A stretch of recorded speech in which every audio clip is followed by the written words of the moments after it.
That crippled girl doesn't belong here. McDonald's isn't a place for defective people." The words sliced through the warm evening air of the downtown Seattle McDonald's at exactly 8:47 p.m., sharp and cruel as broken glass. Garrett Knox's alcohol-soaked voice carried across the restaurant with the kind of casual cruelty that made nearby customers freeze mid-bite, their Big Macs suddenly tasteless in their mouths. Marlo Hayes felt every syllable hit her like a physical blow, even though she'd trained herself to expect this kind of treatment. Her hands trembled slightly on the joystick of her high-tech wheelchair, not from her supposed cerebral palsy, but from the effort of maintaining her cover. 6 months of pretending to be disabled, 6 months of enduring stares and whispers, all for this moment. The 24-year-old NSA analyst forced herself to remain in character, letting her head loll slightly to the side, allowing a thin line of saliva to escape the corner of her mouth. Every degrading detail was carefully calculated, every tremor precisely controlled. The 3 men standing before her reeked of expensive whiskey and entitlement. Garrett Knox, 42 years old, stood at the center of the trio, like a predator who'd cornered easy prey. His tailored suit couldn't hide the slight paunch of middle age, and his construction company's success had given him the kind of confidence that bordered on arrogance. To his left, Brixton Vale, 38, swayed slightly in his $1,000 shoes, his law degree from Harvard visible in every condescending glance he threw Marlo's way. And completing the triumvirate was Thorne Ashford, 45, whose real estate empire had made him wealthy enough to believe the rules didn't apply to him. "Look at her trying to eat," Brixton laughed, pulling out his phone to record. "She can't even hold her food properly." "This is hilarious." Marlo's specially modified wheelchair, equipped with hidden cameras, audio recording devices, and a direct link to the FBI surveillance van parked 2 blocks away, captured every word, every gesture, every moment of their harassment. The red recording light was concealed beneath a fake medical device attached to her armrest, invisible to anyone who didn't know exactly where to look. The rage building in Marlo's chest was real, even if her disability wasn't. These 3 men had no idea they were about to become the stars of their own downfall. And if you're feeling that same anger watching bullies target someone they think is helpless, hit that like button right now to stand with those who protect the vulnerable. Subscribe to see how justice gets served. And if this story moves you, that thanks button below helps us share more stories of everyday heroes fighting back. But trust me, what happens next will change everything you thought you knew about this situation. Across the restaurant, seated in a corner booth with a clear view of the entire space, Commander Avalon Hayes watched the scene unfold through narrowed eyes. The 48-year-old SWAT commander's fingers tightened around her coffee cup, the ceramic creaking under the pressure. 25 years of law enforcement experience had taught her patience, but watching these men torment her daughter, even as part of an elaborate federal operation, tested every ounce of her self-control. The tactical earpiece hidden beneath her dark hair crackled softly. "Phoenix 1, this is Control. All units in position. Subjects are engaging the bait. Operation Silent Shield is green light." Avalon's response was subvocal, barely moving her lips. "Copy, Control. Maintaining cover. Let them dig their own graves." The operation had been 18 months in the making. Garrett Knox's construction company had been flagged by the Financial Crimes Enforcement Network for suspicious transactions totaling over $12 million. The money trail led directly to the Valdez cartel's operations in Mexico, but they needed concrete evidence of the handoff. Tonight's meeting at this McDonald's, chosen specifically because Garrett owned the building through a shell company, was supposed to be the final exchange. $2.3 million in cash, hidden in a specially modified briefcase in Garrett's Mercedes outside. But the FBI hadn't counted on Marlowe being here. The original plan had her stationed in the surveillance van, using her expertise to decrypt the cartel's communications in real time. When Garrett and his associates had arrived an hour early, drunk from their celebration at the Fairmont Hotel's bar, Marlowe had made a split-second decision to enter the restaurant and maintain surveillance from inside. Her wheelchair disguise, part of a previous operation that had ended 3 weeks ago, provided the perfect cover. "Hey, I'm talking to you, wheelchair girl." Garrett's voice grew louder, drawing more attention from other customers. Several people had started recording with their phones, which would later provide crucial evidence. "Can you even understand English? Or is your brain as broken as your legs?" Marlowe's fingers moved imperceptibly on her wheelchair's armrest, tapping out a message in Morse code that transmitted directly to the surveillance team. "Subjects intoxicated. Escalating harassment. Maintain positions." The McDonald's manager, a 52-year-old man named Marcus Whitfield, who had been secretly working as an FBI informant for the past 6 months, approached the group cautiously. "Gentlemen, I'm going to have to ask you to, back off, minimum wage," Thorne interrupted, pulling out a roll of $100 bills. "Here's $500 to mind your own business. We're just having some fun with the special needs girl." Marcus accepted the money. It would later be logged as evidence, and retreated behind the counter where Agent Rodriguez was positioned as a crew member. The 29-year-old federal agent's hand instinctively moved toward the concealed weapon under his McDonald's uniform before remembering his orders. "Observe and record. Don't engage unless lives are in immediate danger." "You know what I think?" Garrett continued, circling Marlowe's wheelchair like a shark. "I think people like her shouldn't be allowed in public spaces. They make normal people uncomfortable. They slow everything down. They're a drain on society."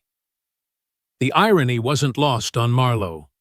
Here was a man who'd laundered millions in drug money, who'd facilitated the destruction of countless lives through his cartel connections, calling her a drain on society. Her supposed cerebral palsy might be fake, but Garrett's moral bankruptcy was entirely real. Avalon shifted in her booth, her trained eyes catching the subtle movements of her team. Agent Diana Chen, 35, disguised as a customer eating with her fake family, had positioned herself near the main exit.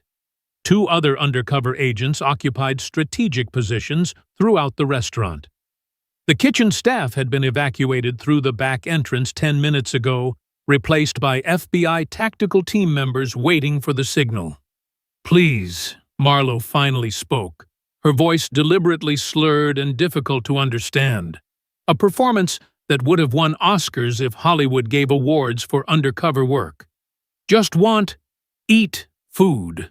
"Listen to her," Brixton laughed, zooming in with his phone camera. "She sounds like a broken robot. This is definitely going viral. My followers are going to love this." What Brixton didn't know was that his phone had been compromised 3 hours ago when he'd connected to the hotel's Wi-Fi, a honeypot network set up by Marlowe herself from the surveillance van. Every photo, every video, every text message was being backed up to FBI servers in real time, including the encrypted messages discussing tonight's money transfer. Thorne reached out as if to help Marlowe with her food tray, but his real intention was clear to everyone watching. His hand moved toward her chest, pretending to adjust her napkin while attempting to grope her. The violation was prevented only by Marlowe's quick movement of her wheelchair's joystick, rolling backward just enough to avoid contact while maintaining her disabled persona. "Oops, trying to help, and she runs away," Thorne laughed. "Probably the fastest she's moved in years." The rage in Avalon's eyes could have melted steel. Her daughter, brilliant, capable Marlowe, who'd graduated MIT at 19, who'd been recruited by the NSA at 21, who could hack into secured networks that most people didn't even know existed. was enduring this humiliation for the sake of the operation. Every instinct screamed at her to intervene, to use the close-quarters combat training that had made her a legend in SWAT circles, to show these three predators what happened when they targeted the innocent. But she waited, because in exactly 12 minutes, Garrett's contact from the cartel would arrive. The exchange would happen, and then, only then, would she act. The restaurant's atmosphere had become thick with tension. Other customers were divided between those recording the incident and those too uncomfortable to watch. A young mother had already ushered her children out, unable to explain why grown men were being so cruel to someone in a wheelchair. An elderly veteran in the corner booth had half risen from his seat several times, his own sense of justice warring with his aging body's limitations. "You know what?" Garrett announced loudly, picking up a large Coca-Cola from Marlowe's tray. "I think our special friend here needs help with her drink. She's shaking so much, she might spill it."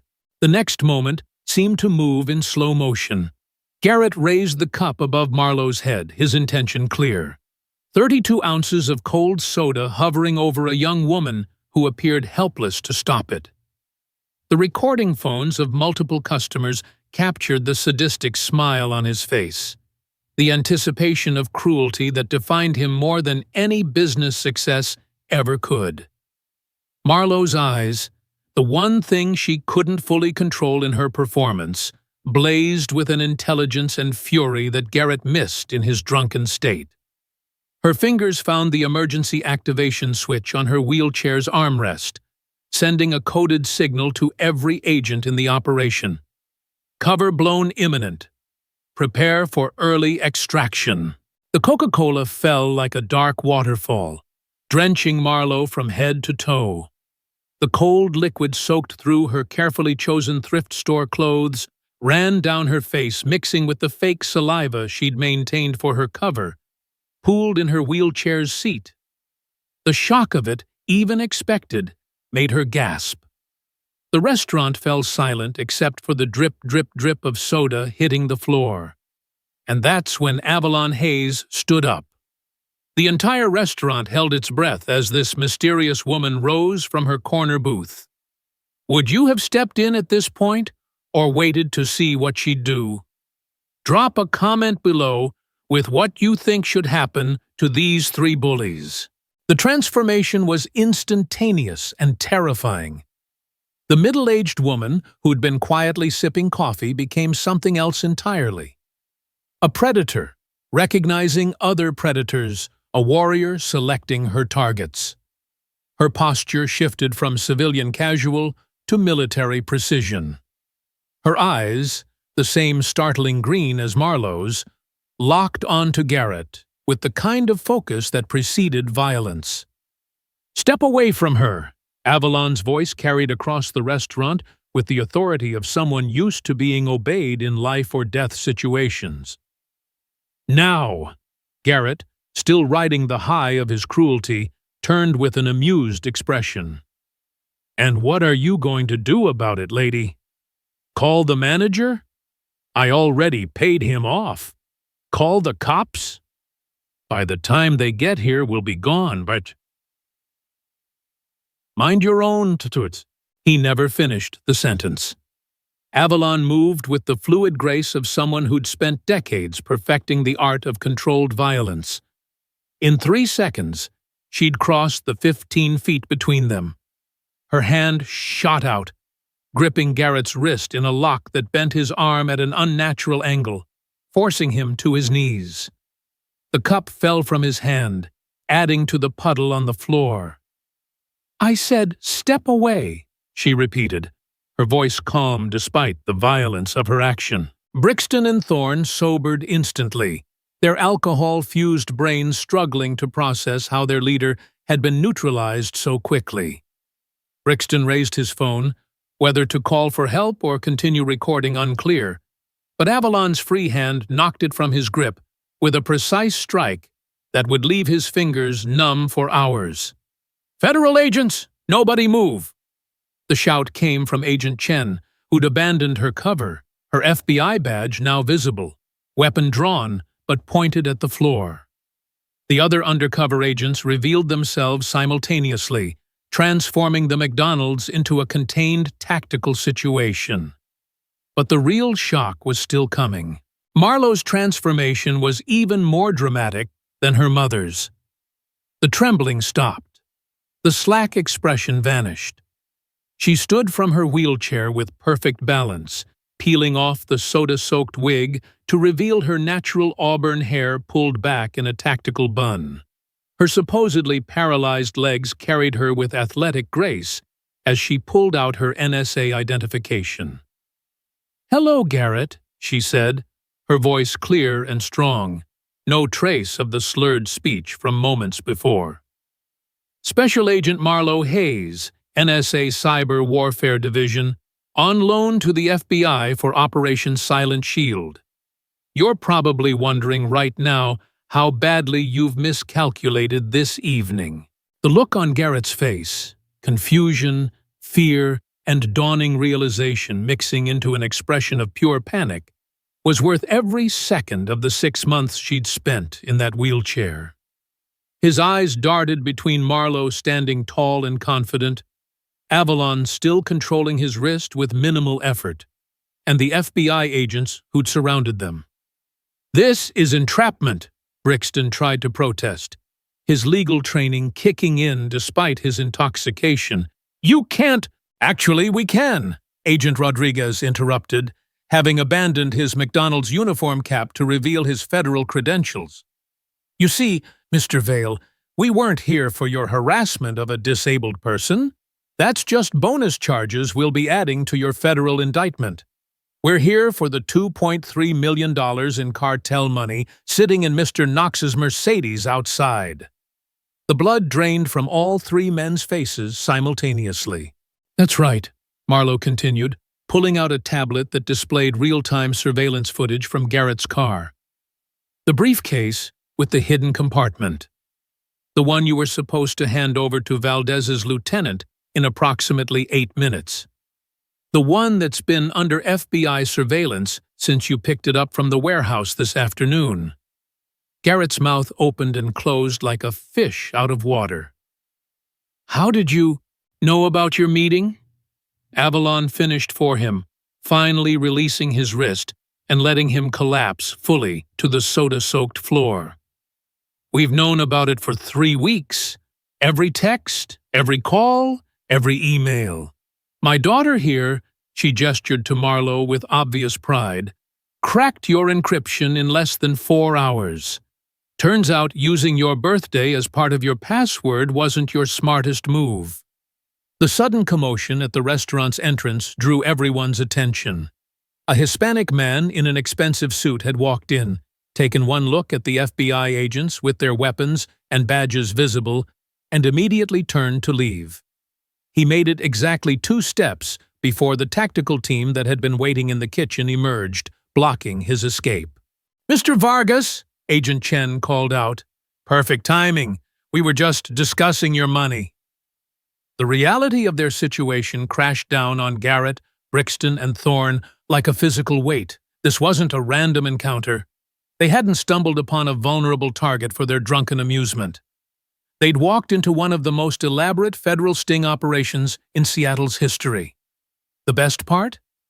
These 3 thought they were untouchable, but they're about to discover what happens when a SWAT commander's daughter is your target, and the FBI is watching everything. Keep watching to see how 18 months of investigation comes crashing down on them in the next few minutes. "I want a lawyer," Brixton stammered, his Harvard education finally catching up to his situation.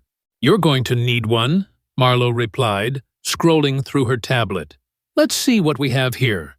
Money laundering, racketeering, conspiracy to distribute narcotics, tax evasion. Oh, and now we can add assault of a federal agent, that would be me, and attempted bribery of a federal informant. That would be Marcus over there." Marcus waved from behind the counter, the $500 Thorne had given him already bagged as evidence. "This is impossible," Garrett muttered, still on his knees in the puddle of coke. "You were disabled. I saw you here for weeks. You couldn't even feed yourself properly." 6 months, actually, Marlowe corrected. 6 months of sitting in that wheelchair, learning every detail about your operation. Do you know how boring your conversations about construction contracts are? Though the parts where you discussed murder for hire were certainly more interesting. Yes, we have recordings of those too. Avalon pulled out her SWAT commander badge, letting it catch the fluorescent lights. "Commander Avalon Hayes, Seattle SWAT, currently on special assignment with the Joint Terrorism Task Force. And yes, Garrett, I'm her mother. Which means when you poured that coke over her head, you didn't just assault a federal agent. You assaulted my daughter." The temperature in the room seemed to drop 10 degrees. "But here's the beautiful irony," Marlowe continued, her voice taking on an almost conversational tone. "We didn't need you to assault me. We already had enough evidence to put you away for 25 to life. The money laundering alone would have done it. But you just couldn't help yourself, could you? You saw someone you perceived as weak, and you had to dominate them. You had to humiliate them.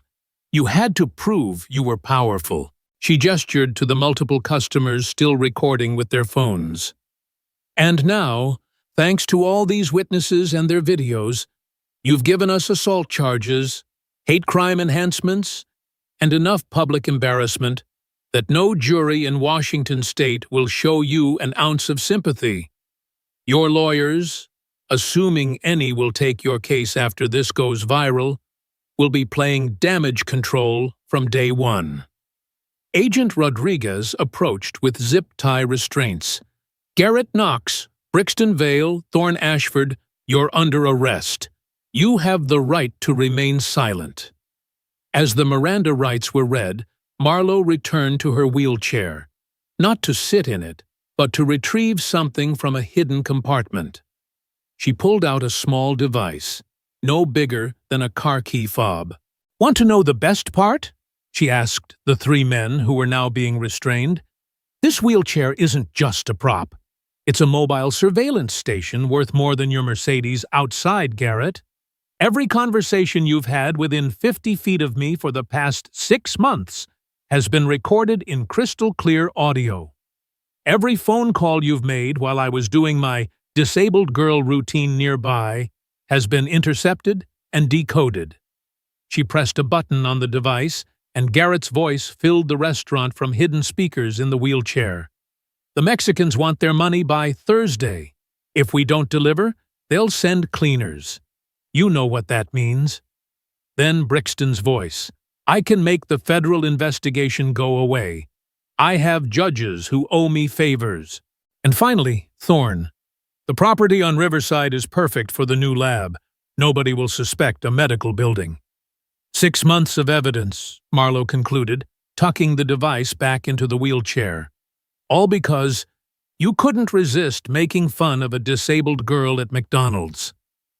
The tactical team had finished securing Vargas, who was now being led away in restraints, his arrival at the restaurant confirming the final piece of the conspiracy. The briefcase from Garrett's car would be retrieved momentarily, its contents catalogued as evidence that would seal their fate. But there was one more revelation coming, one that would transform this from a simple federal bust into something far more significant. Avalon's phone buzzed with an encrypted message. She read it, and a slow smile spread across her face, the kind of smile that made her legendary among Seattle's criminal element. "Gentlemen," she announced to the 3 arrested men, "I have some good news and some bad news. The good news is you're about to become famous. The bad news is that the anonymous tip we received about your operation didn't come from a concerned citizen. It came from the Valdez cartel itself."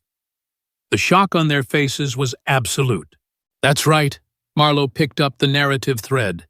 "You've been stealing from them, skimming off the top of every transaction for the past 2 years.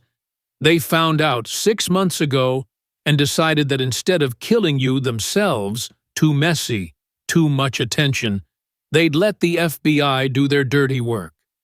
They gave us everything: your schedules, your passwords, your safe house locations.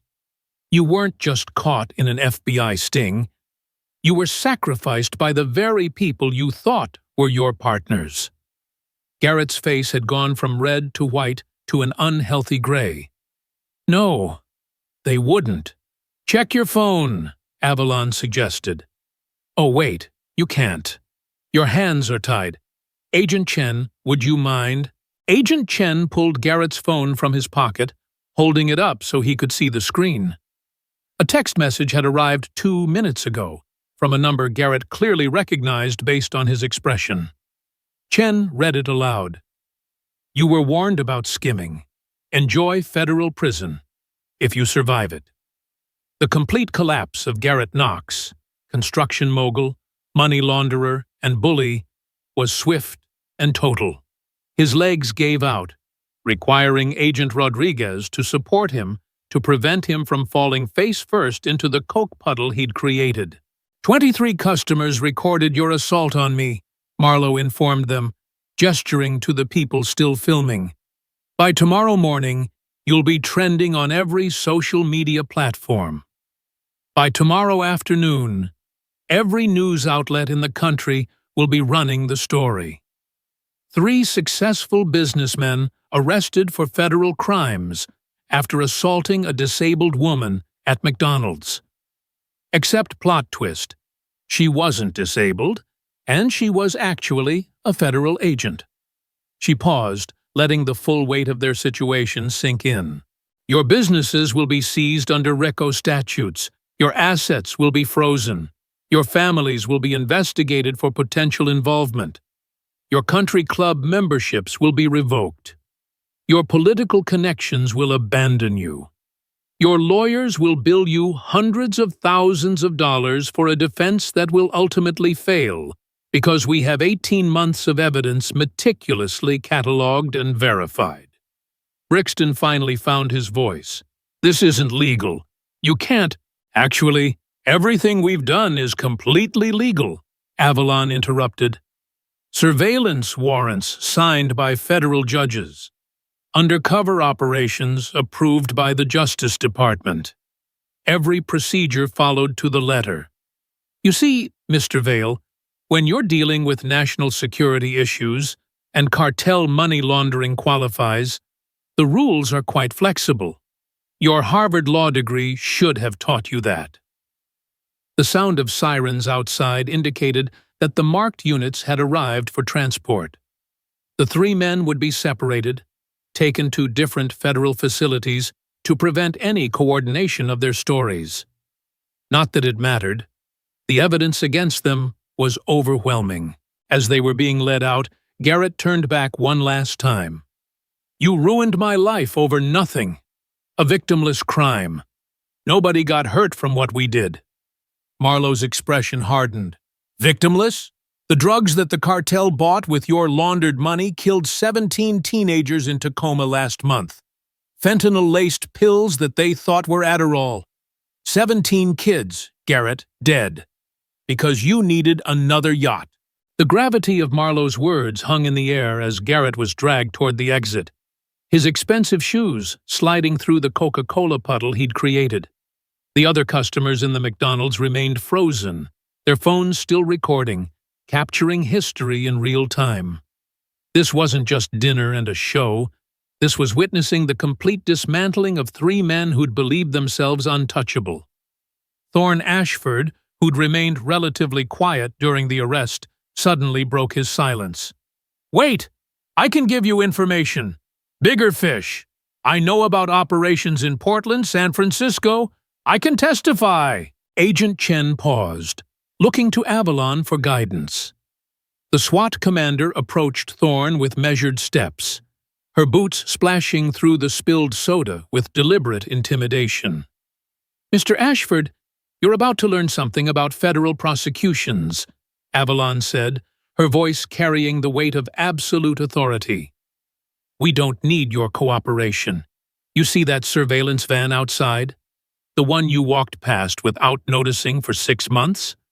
It has recordings of every meeting you've attended, every call you've made, every dirty deal you've structured through your real estate empire. We know about Portland. We know about San Francisco. Those operations were rolled up 48 hours ago. The last vestige of hope drained from Thorne's face. Marlowe wheeled her high-tech chair toward the exit, even though she no longer needed it. "This wheelchair will be donated to someone who actually needs it," she announced to the watching crowd. "But first, it's going into evidence. Every recording, every piece of data it collected will be transcribed and submitted. 300 hours of conversations, 47 criminal conspiracies discussed, 19 additional suspects identified." As the federal agents escorted the 3 men out, Marcus Whitfield, the manager who'd been secretly working with the FBI, finally allowed himself to breathe normally. He approached Avalon and Marlowe with visible relief. "Is it over?" he asked quietly. "For them, it's just beginning," Avalon replied. "For you, Marcus, you did good. Your family will be relocated as promised. New identities, new life, far from any cartel retaliation." The elderly veteran who'd been watching from the corner booth slowly stood and began to clap. One by one, other customers joined in, applauding not just the arrest, but the revelation that justice could still prevail. That sometimes the vulnerable weren't as helpless as they seemed. 3 months later, the federal courthouse in downtown Seattle was packed beyond capacity. Media outlets from around the world had descended to cover what was being called the McDonald's miracle, the case that had captured international attention not just for its dramatic arrest, but for its deeper implications about disability, discrimination, and organized crime. Marlowe sat in the witness box, no longer playing any role except herself.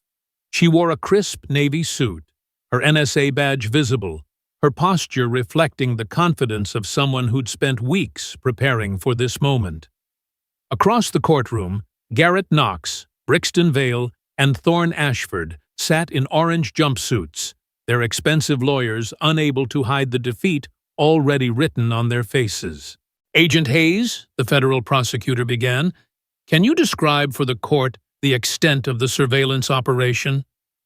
Marlowe's testimony was devastating in its thoroughness. She presented encrypted communications decoded by her team, financial records showing money flows from Mexico to Seattle, recordings of the 3 defendants discussing murders, bribes, and drug shipments with casual indifference. But the moment that sealed their fate wasn't the complex financial crimes, it was the McDonald's video. The prosecutor played it on the courtroom's large screen. Every cruel word, every mocking laugh, every moment of Garrett pouring the coke over Marlowe's head. The jury watched in horrified fascination as 3 wealthy, powerful men tormented someone they believed couldn't fight back. The defendants claim this was entrapment, the prosecutor continued. "How do you respond?" Marlowe's answer was precise and devastating. "We never induced them to commit any crime. They chose to launder money. They chose to work with the cartel. And when they saw me in that wheelchair, they chose to assault and humiliate me. Every decision was theirs. We simply documented the choices they made." When Avalon took the stand, her testimony focused on the operational side, how they'd coordinated with multiple agencies, how they'd maintained surveillance without detection, how they'd protected civilian safety during the arrest. But her most powerful moment came when the defense attorney tried to challenge her methods. "Commander Hayes, isn't it true that you used your disabled daughter as bait?" Avalon's green eyes flashed dangerously. "First, my daughter isn't disabled. She was undercover. Second, she volunteered for this assignment because she knew she could handle it. And third, the only people who made her a target were your clients, who saw a wheelchair and thought it meant they could act without consequences. The defense attorney wisely moved on. Brixton Vale's attorney tried a different approach, arguing that his client's intoxication diminished his responsibility. The prosecutor's response was swift, playing recordings of Brixton from 3 hours before the McDonald's incident, completely sober, discussing how to intimidate witnesses in another case. Thorne's defense centered on him being a minor player, just someone who got caught up with the wrong people. Marlowe's evidence destroyed that narrative, showing property records for 17 buildings used as drug distribution centers, all purchased through Thorne's real estate company with full knowledge of their intended purpose. But the most damaging testimony came from an unexpected source. Thomas Vargas, the cartel lieutenant arrested at McDonald's, had agreed to testify in exchange for a reduced sentence. His revelation shocked even the prosecutors. "Garrett Knox wasn't just laundering our money," Vargas stated from the witness box, his voice matter-of-fact. "He was planning to take over our Seattle operation. The assault on Agent Hayes? That wasn't random. He'd been watching her for weeks, thought she might be surveillance. He figured if she was really disabled, humiliating her would be fun. If she was law enforcement, it would force her to blow her cover." The courtroom erupted in shocked murmurs. Garrett had known, or at least suspected, and had proceeded anyway. His arrogance had been even greater than anyone realized. When the verdicts came down, they were decisive. Garrett Knox, guilty on all charges: money laundering, racketeering, conspiracy to distribute narcotics, assault of a federal agent, hate crime enhancements.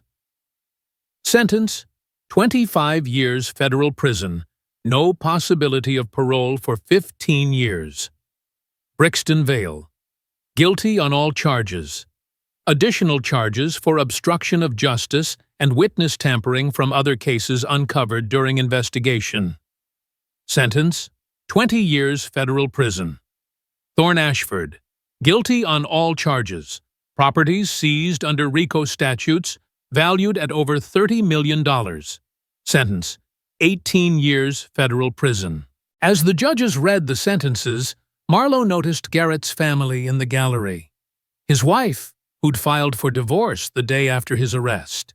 His teenage son, whose Harvard admission had been rescinded when the scandal broke. His daughter, who'd legally changed her last name to distance herself from him.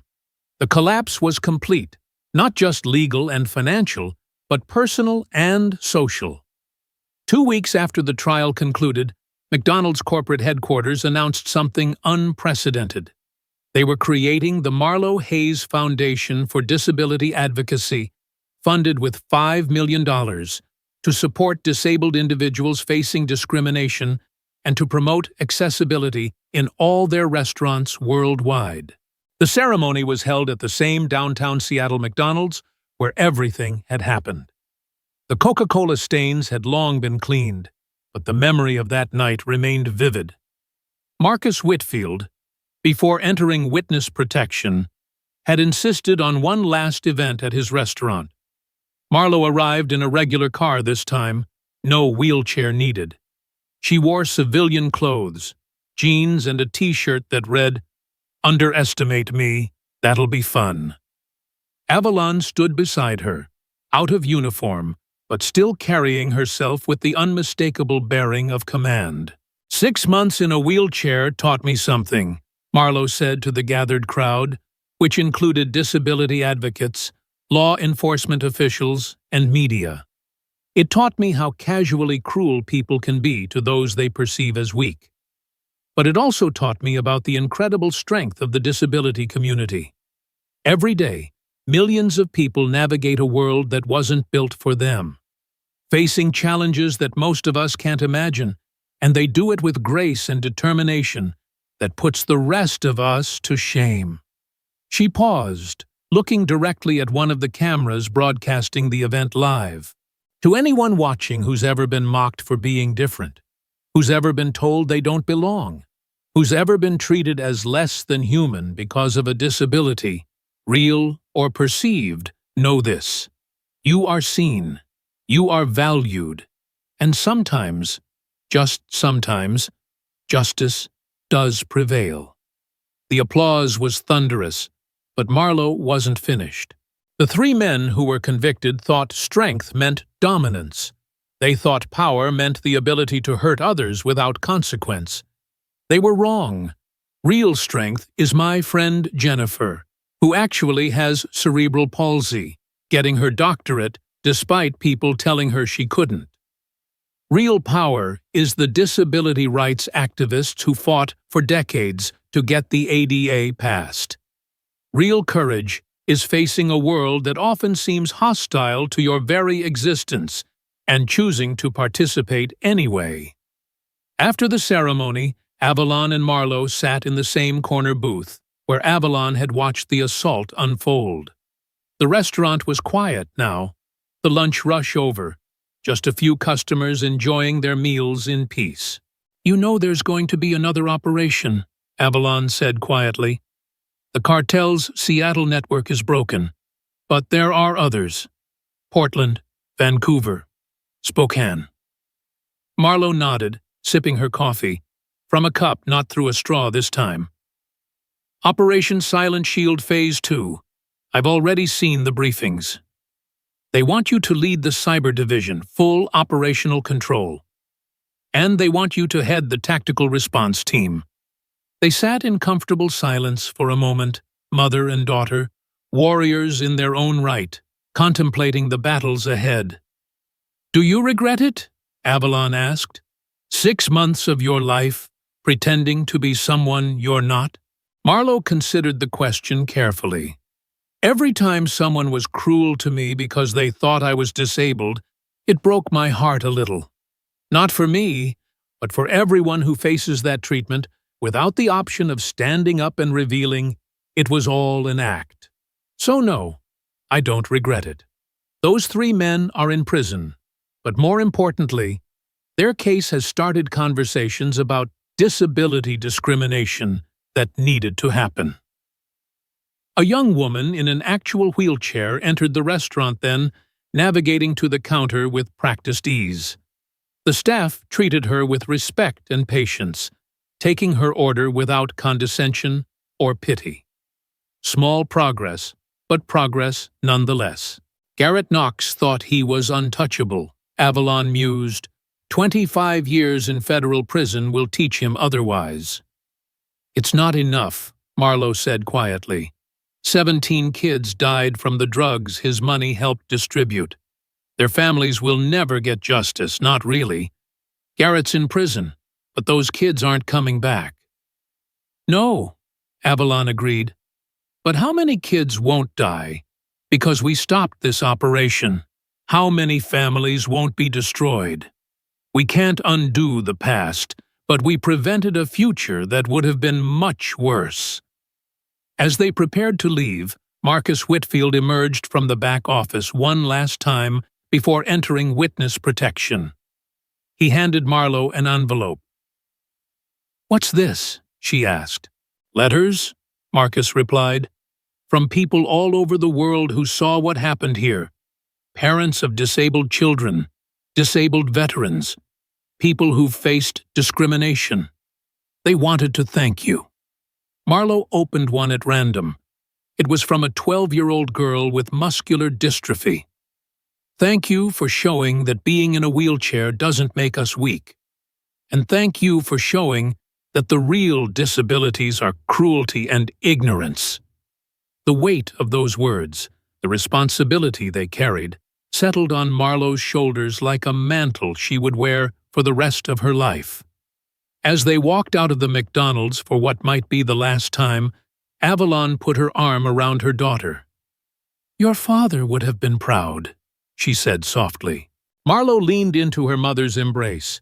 He wouldn't have approved of the wheelchair deception. "No," Avalon laughed, "but he would have loved seeing Garrett's face when you stood up." They reached their cars, parked side by side in the lot where FBI agents had once maintained surveillance. The sun was setting over Seattle, painting the sky in shades of gold and crimson. "Phase 2 starts Monday," Avalon said. "You ready?" Marlowe's smile was sharp as a blade. "Let them underestimate me. That'll be fun." As they drove away in opposite directions, Avalon to SWAT headquarters, Marlowe to the NSA field office, the McDonald's stood as a monument to an unexpected truth.